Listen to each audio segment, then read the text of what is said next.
Hello and welcome everybody to the regular town council meeting for September the 23rd.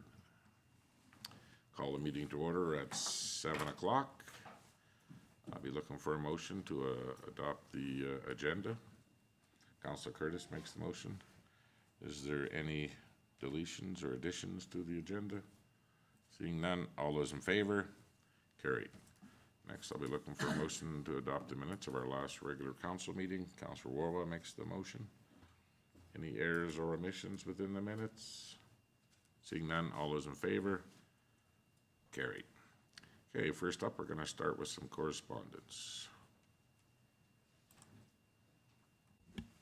Okay, thank you, Your Worship. This correspondence is from Barclay Leach, and it says, Dear Vegreville Mayor and Council, let me start by introducing myself. My name is Barclay Leach, and I'm writing to you today as a parent, coach, and organizer of a new all-female hockey club that would start this spring, hopefully in Vegreville. I've been involved in hockey my entire life, first as a player and now as a parent and a coach. My wife and I own a family farm in Lamont County where we are raising two of the toughest up-and-coming hockey players around. Just happens to be two blonde little girls, which brings me to my reason for my email today. Young girls have been part of mixed teams for many years, but we know that their playing years used to be cut short as they hit older levels where physical stature became an impact. While it used to mean an end to their time in the sport of hockey, what we are seeing is more and more all-female teams and leagues emerging. My daughter has been playing on a female team, and this following season will be part of the Vegreville Minor Hockey Association.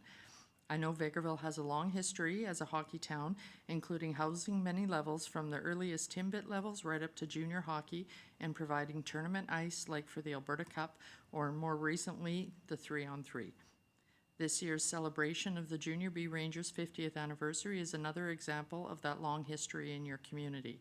But there is more opportunity to not only sustain hockey in your community, but also to grow the sport and enhance opportunities and inclusivity. As I understand, your council is looking at future recreation facilities, and a big part of that planning is knowing what future needs there may be. After many years, it's exciting to see all-girls hockey becoming a reality in the community of Vegreville because it is another recreation opportunity for the different demographic. We have been involved in coaching these types of teams, and I can tell you there are many opportunities to expand as well as possibilities of extending your ice rentals in the future. Teams are paying higher rates for urban ice and are always looking for other options. Bringing people to your community for sports also supports other local businesses. We would like to ask the town to allow us to bring a spring league to Vegreville this year. This would require ice to remain in until May 18th, 2025. There would be one all-female team to start this year, and would like to grow and continue with additional teams the following years. While spring seems far away, we know it is not. We are asking if we can have this discussion at your next meeting, as if we were to proceed, we would need time to organize for the spring. This would also allow the town recreation ample time to reach out to other ice renters or advertise your ice to maximize your profit during the extended ice times. I know that for a town, recreation is never a moneymaker and certainly would not be from the start, but a timely decision would allow time for recruiting other users, and it would provide you valuable consideration on how much ice you may need when planning for future facilities, as future growth room is always part of any good plan. I would be happy to provide you additional information, come speak with council, or have a conversation needed to answer any additional questions on ice time required, fees, and space needed. Thank you for your consideration of this request. Barclay Leach. Okay, thank you very much. Start with a motion to receive and file on this letter. Okay, Councillor Rudick makes the motion. Comments? Go ahead, Councillor Curtis. Thank you very much. Manager Kuzmic, just to refresh my memory, when did we take the ice out the last previous years here? Last year we took it out in the middle of April. Middle of April. Okay. How did the 3-on-3 go? How much ice was used? 'Cause it's not just like, it's a good idea to try and promote the female skating and having a league or some ice time for it, but it's, my concern is it running throughout the day and not being used. So how much ice did we use during the day compared to for the 3-on-3? So there was a few practices during the week at night and then a couple games on the weekend. So it wasn't lots of use, but it's a good thing for us. So I did reach out to this individual, I just haven't heard back yet from him today. Go ahead. Just to follow up on Councillor Curtis's, is the 3-on-3, to the best of your knowledge, are they asking for that again this year? Yeah, they haven't reached out yet. They usually do after the new year and they book it in. So it's been a steady thing for the last 2 years that I've been here and prior, so I wouldn't expect anything different. Have we advertised that our ice is in that late in the spring? Most people know it's in that late, but we haven't put nothing officially out, no. So, like, we understand for this to happen, to run it in this late in the year, we'd need a financial commitment of some type. It would have to make sense. I mean, we know that the facility loses money, but we can't just make a decision to leave the ice in and have it used.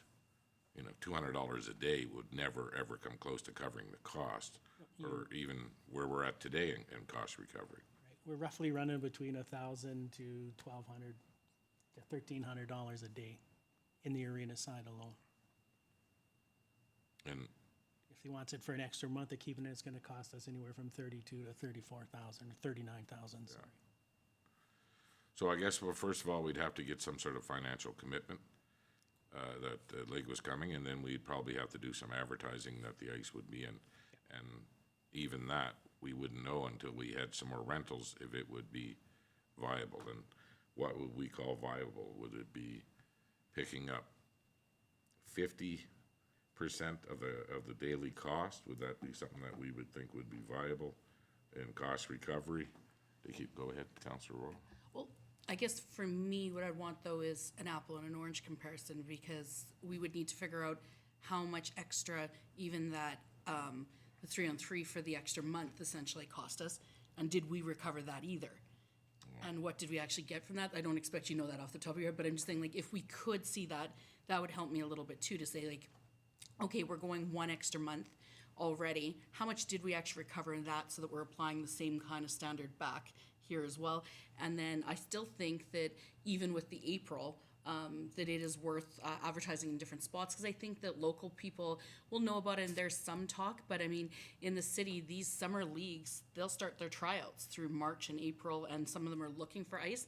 And the ice in the city in the summer, because I ran a summer league, was more than double an hour what we had. So there might be some potential, but that would be the thing, is maybe getting those numbers, finding out what that recovery was already for the first group, figuring that out on the second, and then maybe even a time frame where we could see, if we put out information, whether we got any bite back from some of these other groups. Go ahead, Councillor Rudick. Yeah, kind of similar to Councillor Warwa. I'm not certain that we're on a cost recovery right now. I mean, we know that we're not. So in order for us to do an accurate metric, we'd want to be able to have a fairly comparable set of facts. But I do think that we haven't done a lot of advertising to other jurisdictions, and the fact that we have a good ice surface that could be available longer might be worth it. We don't need to decide today, and so that gives us some time to be able to plan, as well as for them to plan. But I'd want to have those facts before I weigh in on that. So, Manager Kuzmic, so you said that the extended period that we had last spring, we had 2 ice users in the evenings during the week? Yep. Like 2 rentals during the week? Yeah, they were booking the ice, 2 to 3 times a week, depending on what they had going on, and then they play all their games, so. I don't know all the exact numbers off my head, but I can find out. But that's pretty much what I remember, so. So it would be a big leap from our normal business to go out and start trying to find ice users. Again, it can be done. We can advertise and see what we get, right? But you'd have to act on that right away, because everybody's already planning on their ice times for the spring league. So I guess when you talk to Mr. Leach about, they have one team in the league. Some of the questions I asked him, how many teams are in the league?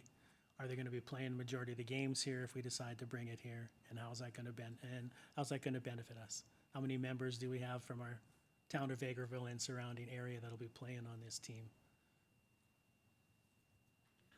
Yeah, we know in the middle of winter when it's colder out, with all the ice users that we have, that, you know, cost recovery is a little easier, or you hit a certain threshold in cost recovery. But in the spring, the cost goes up, and when the ice is sitting there idle. Go ahead, Councillor Lemko. Yes, I concur with fellow councillors. The Edmonton, I guess they call them rogue leagues. I mean, they operate at Mundare as an example, where they Viking. and Viking is huge. At least people who are looking for spring hockey, they're on the hunt for ice, and they'll travel. They're traveling to Viking now for weekend hockey and stuff. So they'll travel if we just advertise. I find find it interesting that Mr. Leach would reach out to our community. He's from the county of Lamont, and they're seeking recreation in Vegreville. So it kind of says that members of the Lamont County do have interest in supporting Vegreville. Okay, well, we'll wait till he gets back to you, and then I guess we would look at trying to get some commitment from other ice users, and we'd sit down and do the math, I guess, just where we'd be. Okay, Sorry, one more go, question. sorry, go ahead. Can you also ask at the time, I don't know how their league works, whether it's just individual games, whether they host tournaments, like Jamboree style or whatever, I'm just not sure. That might impact a little bit too, because if we knew that they were doing, say, 3 or 4 weekends, where when they host a Jamboree, say there's 4 teams coming to town, that might be different. So I don't know how that works, if you could check that. And we know that leaving the ice in this long would not interrupt our regular schedule for that building commitments we have later in the spring. Right, wouldn't affect it. Okay, so we'll wait for some more information and see where we go. Okay, all those in favor? Carried. Next up, everybody's fun report, the cash statement. Go ahead, Director Saskew. Thank you, Worship. I have here the July 2024 monthly cash statement. So at the beginning of the month, we had $7,993,941, and we closed the month with $8,106,453. So for a net increase of $112,513. Major source of cash was the payment of the Government of Alberta, also known as His Majesty the King, tax rolls. So that was a payment of $1,015,496. And major uses of cash this month, the ones that stuck out were $150,000 for the Force Main construction project, $221,373 for the MD Minburn Lodge requisition, and $88,315 for John S. Paduch water payments. And that is all I have, unless there's questions. Okay, we'll start with the motion to accept the report. Councilor Curtis makes that. Any questions? Well, it's nice His Majesty came through. Before December. Yeah, that's amazing. That's the quickest we've seen in a long time, isn't it? That is correct. I remember it was only a couple of years ago, Councilor Rudick and myself were at a spring Muni's event, and we still hadn't been paid. Yeah, that was the year that we got the big old X on the Yeah. collection of tax. Yeah, we got downgraded in our operations because and the tax that was from the province, the tax we didn't collect was what the province owed us. Yeah. That's great. Yeah. Okay, all those in favor? Carried. Okay, and now we're going back to Manager Kuzmic. All right. So today we have a request for council decision On the legacy giving policy, proposal is to approve the amended legacy giving policy program as presented. The background of that is a legacy giving policy originally passed in 2015 and was due for a review. At the legislative committee meeting held on September 17th, administration presented the proposed changes to the legacy giving policy. Following the approval of the policy, administration will be creating a procedure to work with the policy. This procedure will include how fees will be determined and established, record management procedures for the legacy donation inventory. So financial impacts, the legacy giving program is intended to operate at 100% recovery. All fees will be outlined in the legacy giving program agreement, will be paid for by the donor, and the donor will be eligible for an official tax receipt for the value of their donation. Communication strategy, once approved, the updated policy will be shared on the town of Vegreville's website. And administration is recommending that town council approve the amended policy as presented. Okay, I'll take a motion for the recommendation. Councillor Lemko makes the motion. Questions? Well, I know we discussed this at our ledge meeting and the policy that is behind it. And I think we all agreed is the record keeping is the most important thing. I mean, having something to go back to see if there is a problem and how once the problem's identified and how it'll be dealt with. So, I mean, that's the key. We never really had a good policy on that before.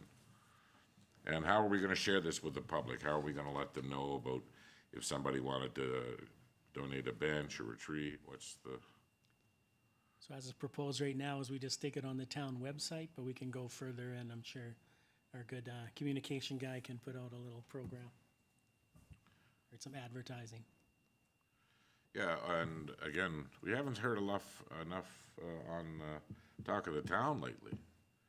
So I really think that yourself and somebody else maybe get together and maybe a counselor and go and get on the radio and then talk to the community about this again. When was the last time somebody here did Talk of the Town? Well, you won't be doing it for a while then. Yeah, again, I know a lot of people don't know that this option is available to them, and I know some that have used it in the past and were not very happy with it. So, again, I think council is very happy that we're trying to clean this up, put a policy together that will work and good record keeping, so. And we just need to share it with the community, so. There's no more comments. All those in favor of the recommendation? Carried. Thank you.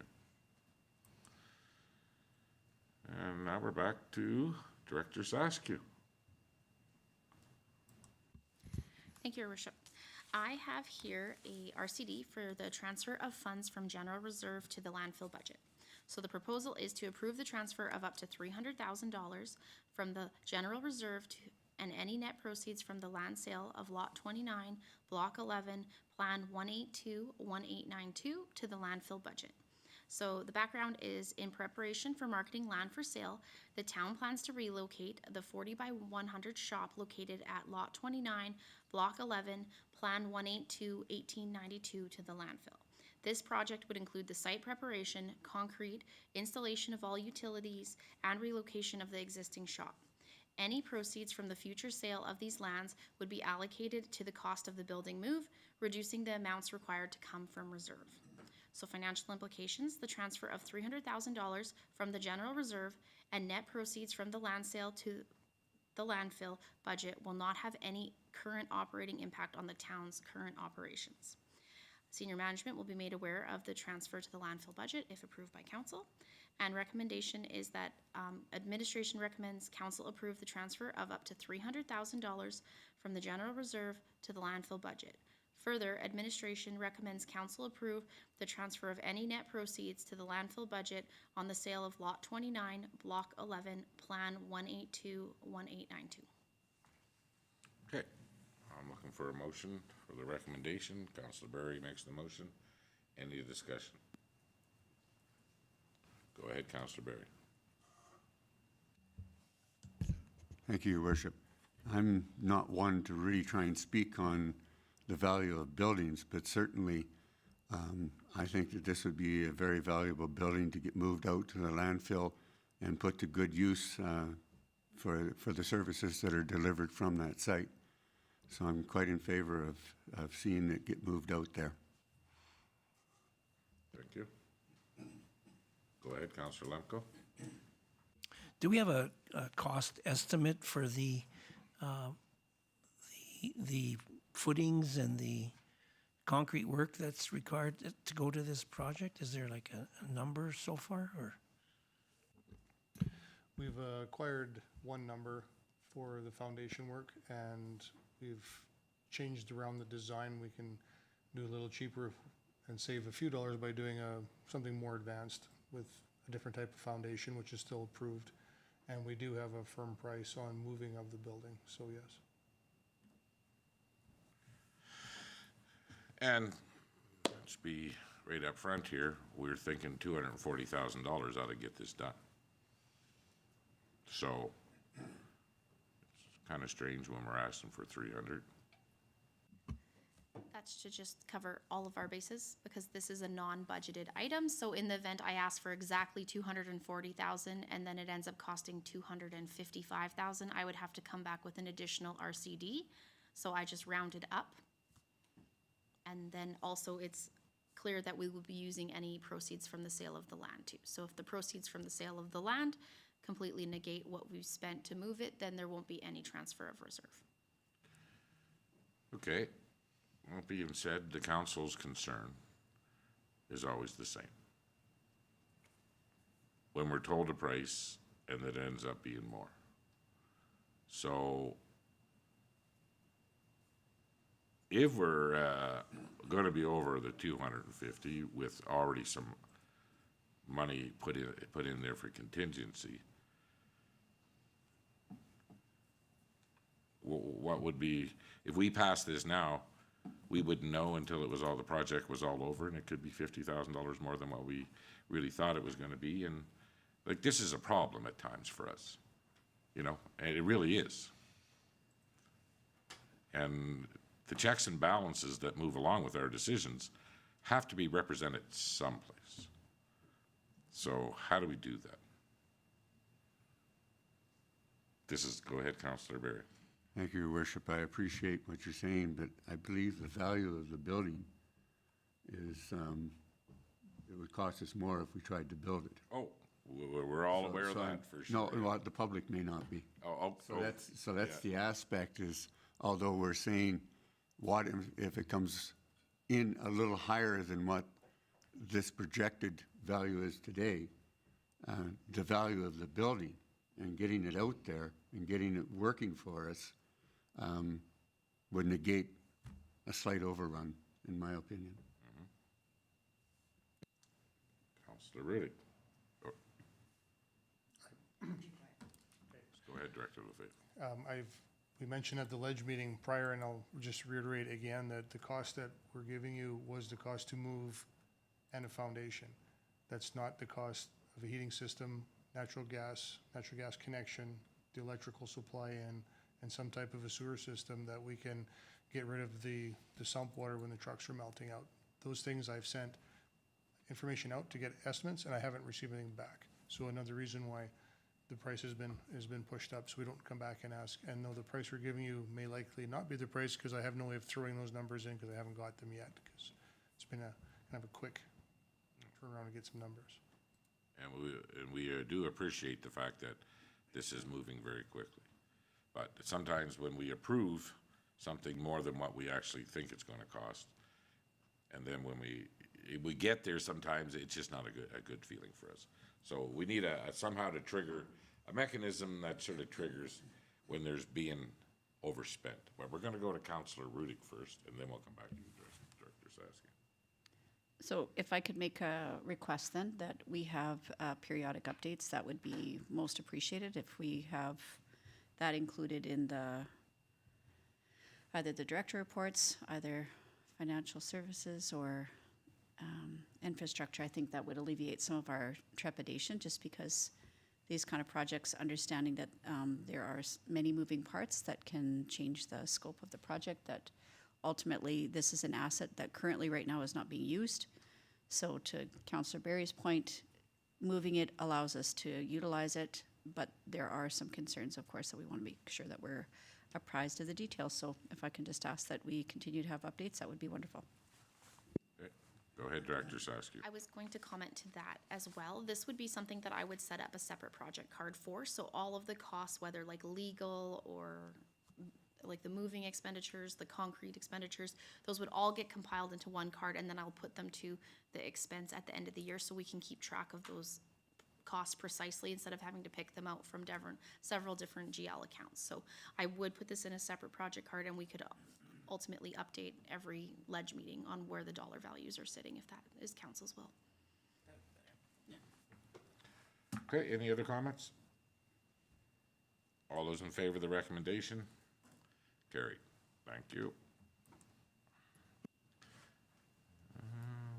I guess we're going to CAO Ling next.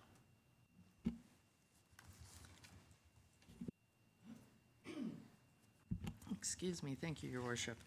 The next request for council decision is regarding a GOV 1016 video surveillance policy. And the proposal is to approve the new policy as presented. So the background on this is, as a public body subject to the Freedom of Information and Privacy Act, we are obligated to reasonably balance the benefits of the public against the rights of individual privacy protection when using video surveillance. Administration proposes the attached policy at the September 3rd Legislative Committee meeting, where Council opted to discuss further at the following Legislative Committee. Council did not recommend any changes from the initial draft. So there's no financial implications on this policy, and communication is that the video surveillance policy will be shared on the town website. All managers and directors will be informed of the approval, and the FOIC coordinator will be available to support senior management in the implementation of this policy. So the recommendation is that Town Council approve GOV 1016 video surveillance policy as presented. Thank you. Take a motion for the recommendation. Councilor Curtis makes the motion.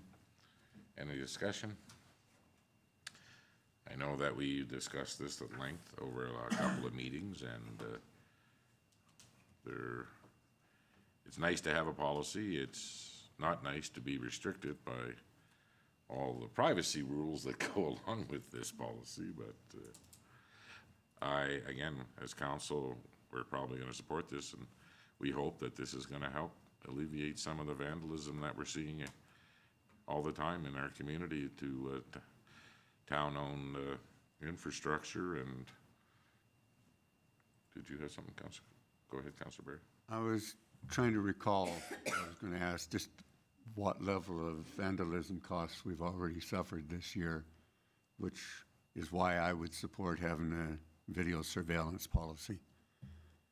I think Manager Kuzmic said it was around 32,000 in costs. About 20 and change at the moment. 20 and change. You know, pretty substantial, though. Okay, well, there's no more further discussion. All those in favor? Carried. Thank you. And CAO Ling, you have another one. All right, this next request for council decision is regarding the Northern Lights Library System levy increase. So the proposal is to approve the levy increase of 1.5% for the 2025 budget. So the Northern Lights Library System has approved the upcoming 2025 budget, which includes a 1.5% levy increase for municipalities and/or their library boards. The 2025 levy equates to $5.47 per capita, which totals $31,222.76 paid to the Northern Lights Library System directly from the municipality. So the financial implications, the 1.5 levy increase represents an increase of $456.64 for both the municipality and the Vegreville Library Board. The town of Vegreville will incorporate the levy increase into the 2025 budget. The communication strategy of this is a copy of the motion accepting or rejecting the levy increase will be forwarded to the Northern Lights Library Systems Board. So the recommendation is that Town Council approve the Northern Lights Library System 2025 levy increase of 1.5% for the 2025 budget. Okay, I look for a motion for the recommendation. We're gonna go Sure. to Councilor Wawa, who happens to sit on the Northern Lights Library Board. Why not? So, at the presentation last year, we were notified that their plan was to go 1.5 last year, this year, and next year. Yep. Go ahead. So, just as a follow-up to that, there isn't really any indication that they were looking to do anything different. They're planning on still staying in that they had presented to us before. So, and all of their budgets and everything have kind of fallen that line, but they've taken a number of steps to also cut some costs as well to be able to stay there, because actually the costs did exceed and have gone up higher than this rate would have been, obviously, but they've taken some measures. And did they see any increase in funding from the province? They're not really seeing direct increases, but they've stepped out some advocacy. Okay. And again, we knew it was coming when we decided last year that we were gonna support this, and we'll see this again next year. So, all those in favor of the motion? Carried. Thank you. Okay, now we have a bylaw. Thank you, Worship. The bylaw, first reading of bylaw number 06/2024, and the proposal is to have town council review and move forward with bylaw 06/2024. So the background information is that we're going to be amending land use bylaw 11/2019.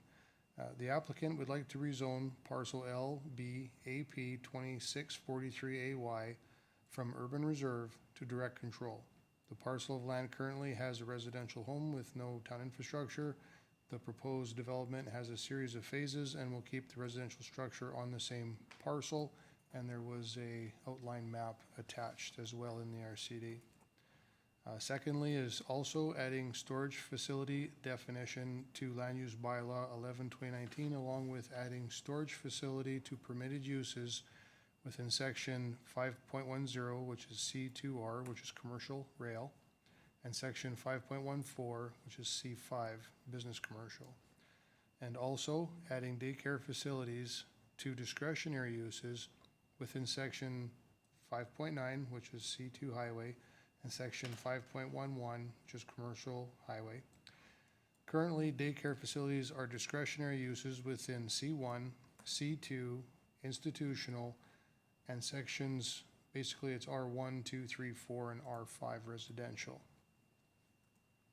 Communication strategies: after successful first reading, advertising will be set for 2 consecutive weeks online and in the local paper.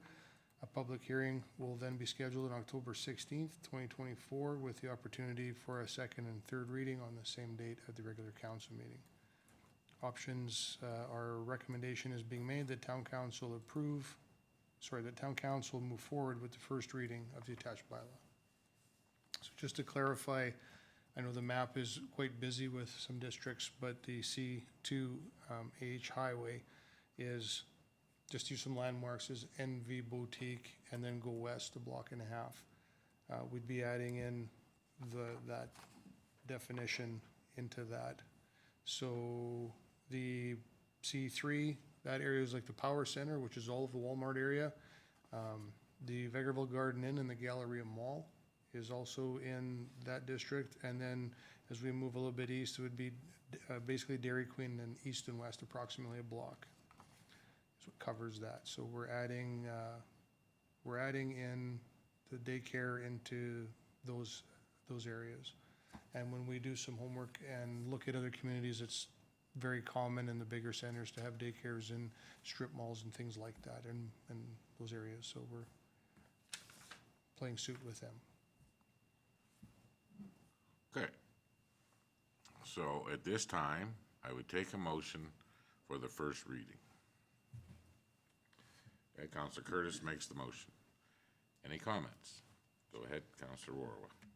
I would just like to say that, first off, I thank our admin for some of the work that's been done on here. I think the fact that what we've identified in the town is that if we're going to continue to do what residents have asked for, which is trying our best to keep taxes from going up too high, that means increasing businesses, business opportunities, as well as opening the door for any opportunity to bring in things like daycare or other opportunities. So I appreciate the fact that we have been growing and seeing businesses of various types come in at a time where a lot of surrounding communities have not. And I actually think that's very reflective of our ability to be willing to adapt and change. And I appreciate the admin bringing that forward as quickly as they can. I think it's fair to say the holdup in Vegreville is not permitting and bylaws like it can be at times in other centers. So I support this recommendation. Any other comments? Well, I'd like to thank IP&D as well. I mean, there's a lot of people that come through those doors lately with requests, and there's a lot of moving parts to everything, and making changes to land use bylaw doesn't mean that there's going to be these facilities built, but the opportunity to welcome these type of businesses in some empty lots or in some commercial property that's not leased right now. And again, and I know that there's a lot of work that goes on behind the scenes, and you know, if 1 of 10 of these inquiries work out, and all the work that goes into 10 of them to make one of them work downstairs in IP&D. So, but yeah, our hats are off to you guys down there, Director Lefebvre, and what you guys are doing down there. So, Thank you. and again, land use bylaw, these small changes that are in there, it's going to help fill some of these vacant properties and lots in town. So we have a motion for the first reading. All those in favor? Carried. Thank you very much. Thank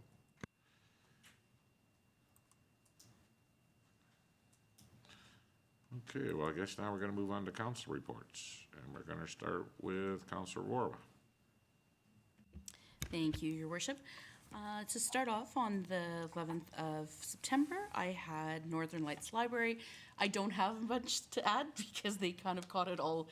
My big highlight was All the letter. cutbacks, there was no meeting.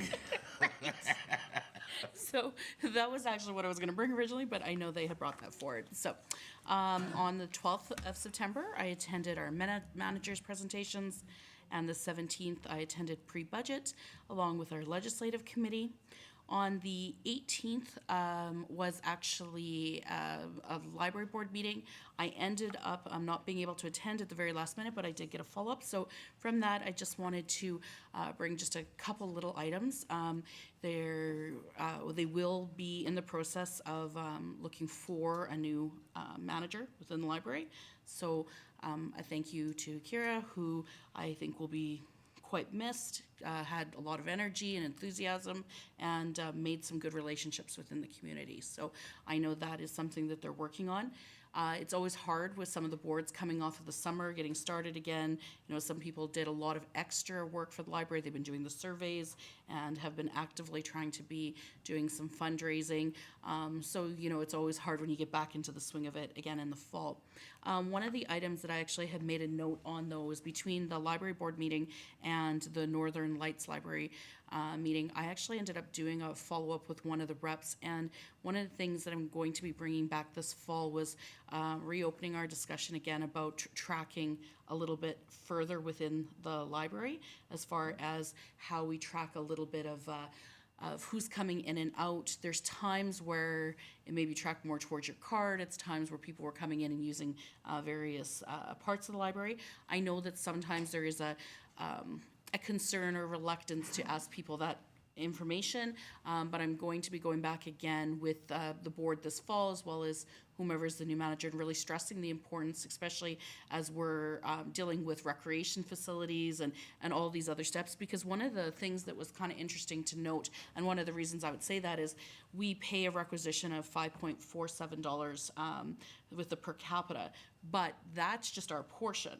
Then because we're a municipal library, the town pays that portion, but so too does the library. So it still is over the $10.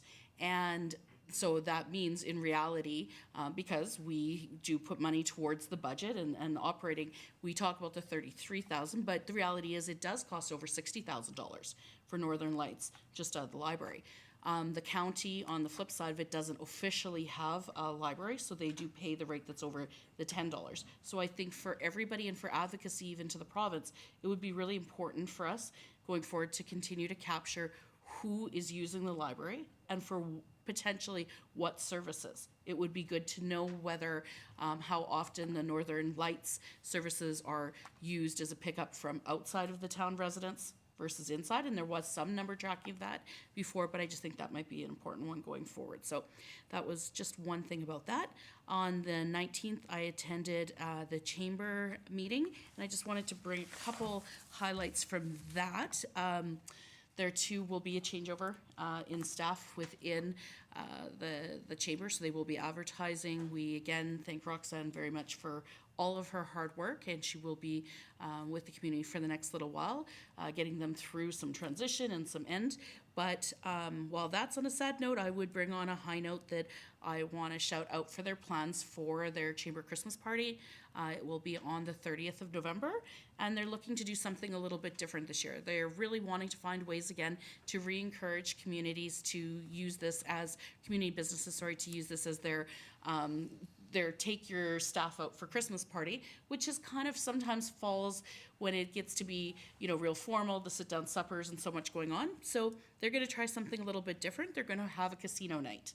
And instead of a full sit down supper, the plan is kind of a quasi supper where they will be doing some stand-up tables, a few sit-down tables, some appetizers, so there will be some food still involved, and you'll be able to come in a little bit later, still with a dance to follow afterwards.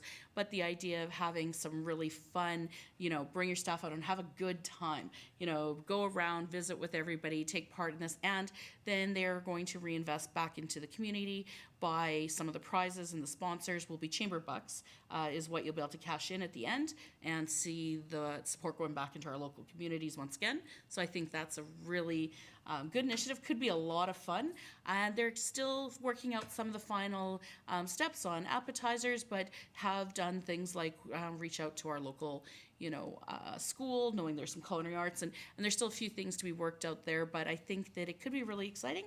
So if everyone marks their calendars, and maybe we'll try something a little bit different and have a fun night out with your staff. So, and then other than that, I had the council meeting tonight, and that is my report. Okay, well, thank you. Yeah, those casino nights are fun because They can it's be not, fun. it's not real money. It's not real money. Councillor Riddick. I've had a bit lighter couple weeks for council meetings. So on the 17th, I had the pre-budget and legislative committee meeting. On September 18th, I had the Community Association for Lasting Success, or CALS, board meeting. And just to give a little bit of an overview of where they are, they're starting off the school year, of course. So that means all of their programs are starting off, and they are up in numbers in their Head Start program, their family literacy, and in the summertime Little Explorers program had an increased enrollment as well. And some of these numbers might seem small, but when you only have 20 students usually and you add another 5, that's a substantial increase, which is indicative of some of the people that we don't see around this table that are important to consider when we're making decisions. So these young folks come attached to families, and there are a lot of significant programs that are helpful to them, and CALS is one of those. So even just a recap of some of the programs that they do throughout the year, leading up to the end of the school year, for example, Breakfast Club, they had a final report. And just to remind folks that are listening, as well as council, that the Breakfast Club program is offered to all children in both schools. And for example, in June, they prepared over 620 snacks every day for 6 days, which worked out to be about 52 cents per child per snack, which is really a nominal fee. They do a number of different events. They get donations from local businesses like ATCO, funds from the Smile Cookie, and also donations. So they're able to accommodate allergies as well as different family situations, but they also provide standing snacks. So a cupboard that's available for kids that might need food at school. So there are a number of different programs that are supported by CALS, and some of the most successful ones are the ones that are tried and true. Partnership with the preschool program, the Head Start program, is incredibly valuable and continues to pay dividends for some of those young people. And tonight's council meeting, I did want to also pass along an appreciation to the Ag Society. I haven't been even remotely as involved as some of the other volunteers that sit at this table, like Councillor Berry, for example. But what a great event, and being able to offer that kind of community gathering point for young folks in the community, as well as people that have come back to the community. A lot of people, even on a day after a rainy Saturday, was very busy. Lots of people that I've never seen before, as well as people that have come back to Vegreville to be able to enjoy that space, and a lot of young families. So again, I really like the energy that I'm seeing around town. Great to be able to experience that in person, and thank you very much to the Ag Society for growing the highest corn ever. Thank you. Councillor Berry? Thank you, Your Worship. Good segue. On September the 10th, I taped Talk of the Town, which aired on the 16th, and we were promoting the last weekend of the corn maze. And yes, we finally got some decent weather, and we had, I think, in the range of 360 per day. But even on those bad cold days, we're in the 250 slugging through the mud. So it's wrapped up now. Everything's been put away except some of the bales. And with that 5 inches of rain we had last weekend, a lot of the bales are pretty soaked up. So they might be landfilled items. But it's basically all cleaned up now. We're out there today taking everything down and cleaning up. So it was a good year. We just had some bad weather. And yes, the corn was probably the best ever, because not only was it tall, it was very even. It wasn't patchy like usual. On September the 11th, the Ag Society board meeting, and it went quite well. They did a lot of wrap-up talking about how successful the fair was this year. So that's going well. On the 12th, manager budget presentations, which were very interesting. On the 16th, Royal Alberta Museum, their curators came out to our museum one more time. Actually, it's the third visit they've made, because as they go through the items that they have picked up, they keep asking, do you have such and such? Because they've discovered that the collection they want is a little broader. And we have managed, basically in all those cases, to find them. And they've come out and picked up more items and pointed out more items that we should be contacting the provincial archives for. So they've been a big help out there on us working on the museum. On the 17th, that great big long alphabetic meeting for doctors' retention and attraction, we had a very good meeting on that. I'll thank our administration and the county's administration, and kudos going out to Tara Cusio, because they have worked on getting a new contract set up and ready, and for a new doctor that is coming into town in a few weeks to help support him coming to Vegreville. So I think a fair amount of work went on there with our CAO and their CAO and Tara to accomplish that in a very short period of time. Pre-budget meeting on the 17th, the ledge meeting on the 17th as well. And then on the 18th had the St. Joe's General Hospital Community Board meeting. We're discussing a number of different things, and I don't think that the community actually realizes just how much does go on in that hospital and actually how lucky we are to have it. So that's one of the things that we will be working towards over the course of the next year, is to start putting out good news stories. And just starting to show the different departments that are in there, what they're capable of, what they do, and where the hospital is really improving and going to. And from one of the aspects, one of the good news stories from my perspective, and theirs as well, is that there has been in archives and in a couple of spots at the museum a lot of information and a lot of material that was related to the Vegreville School of Nursing. And I think a lot of that history was just sitting in boxes. And we are moving all of that back to the hospital, and we'll be setting up displays and getting it so that the public actually will be more aware of it, and that'll be one of the good news stories we'll be working on, sort of along the lines of the School of Nursing returns home.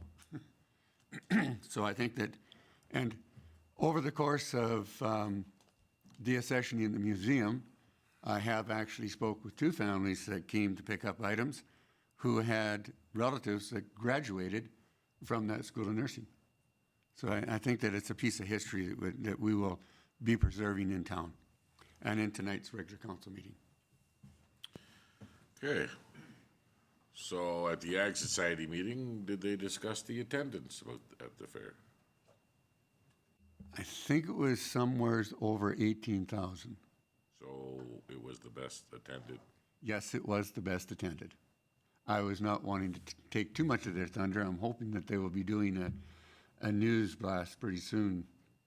I'm going to be encouraging them to start telling the good news stories that they have as well, because there are many throughout the year.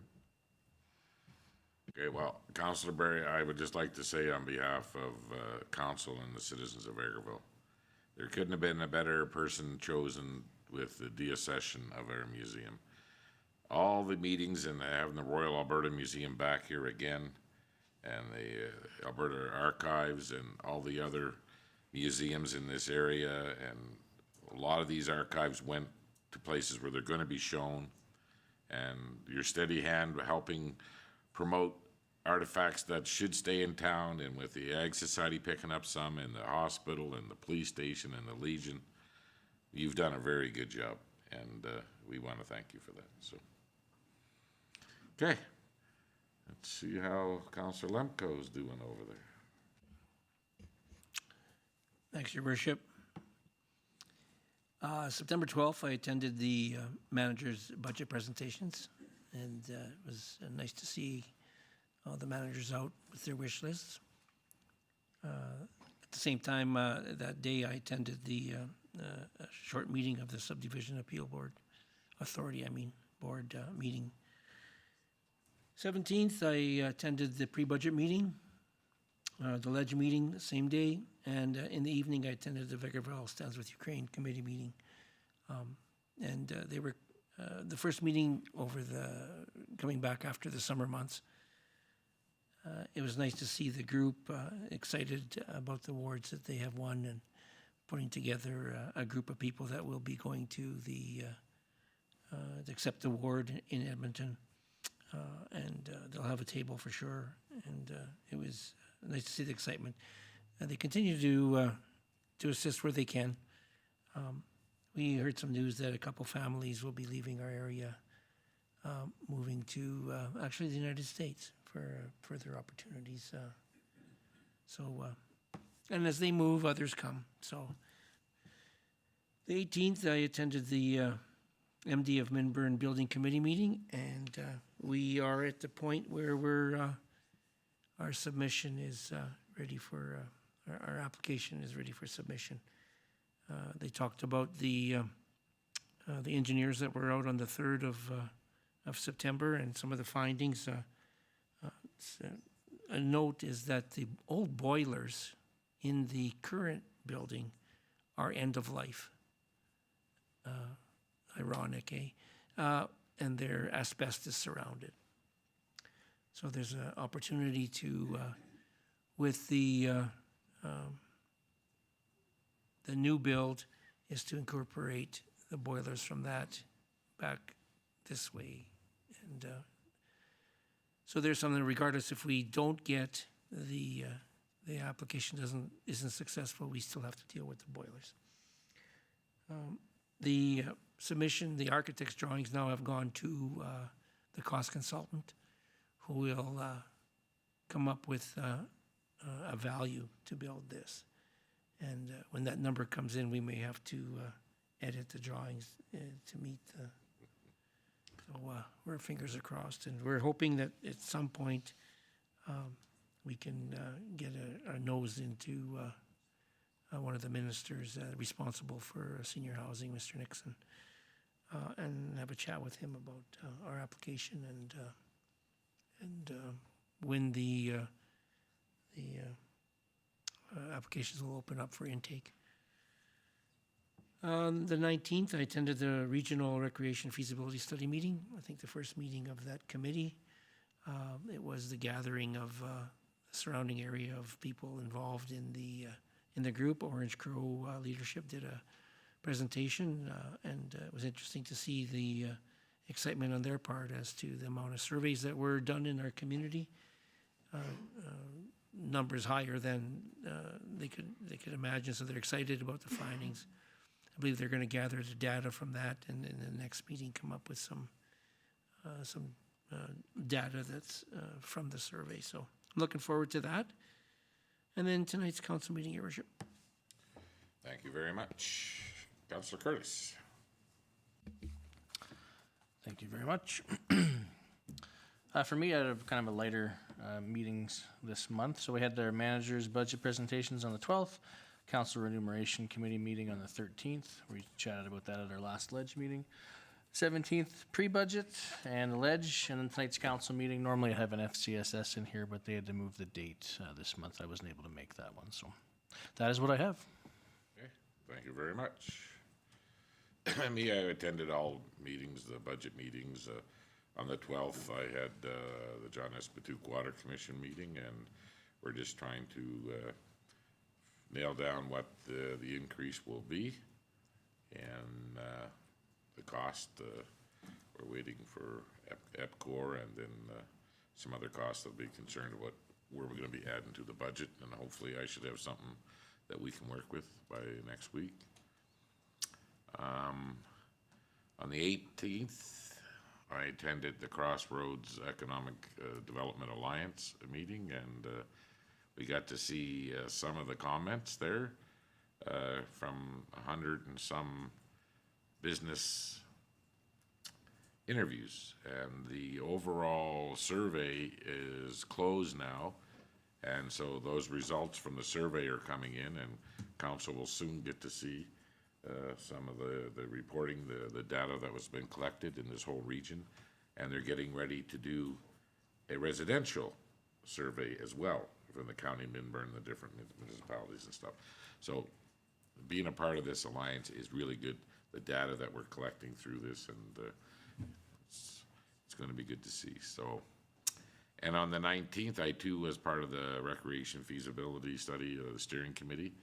And I really thought the group, Orange Crow, they did a great job, and they were very surprised. They gave us numbers from smaller cities in this country that they've worked in, and the feedback was greater in our population than some small cities in this country on the surveys and what people wanted.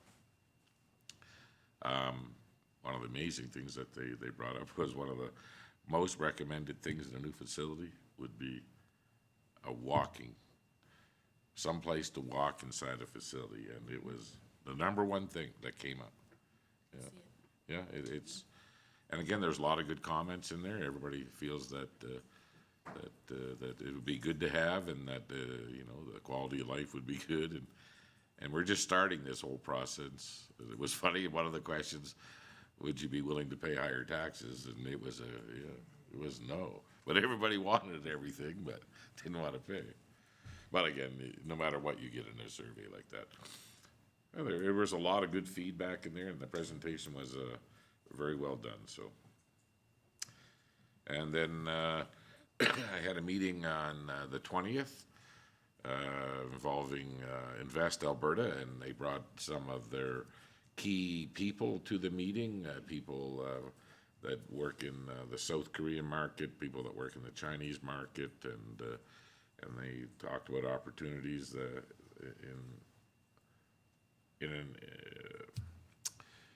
investment, you know, from outside the country, and what it's looking like. Of course, there's a little bit of problem with the Chinese right now, and the government of Canada, but there always is, and there's a ways to work around there and stuff. And then we talk about locally too, and we've had a lot of discussions with Invest Alberta since in the last 2 or 3 years, and they brought a lot of potential businesses to us, and we've had discussions, and we were told we should maybe go turn back to some of those discussions and bring those people back right now, because you know some of them are during COVID and things were slow, and maybe we should, with the help of Invest Alberta, go back and engage these people again. So it was a good meeting. And basically, that's what I have. Is there any other business of council? Seeing none, we do have one closed session item. I will take a motion to go into closed session. Councillor Berry makes the motion. All those in favor? Carried. So we'll have a 5-minute break if you guys want, and then we'll get into this.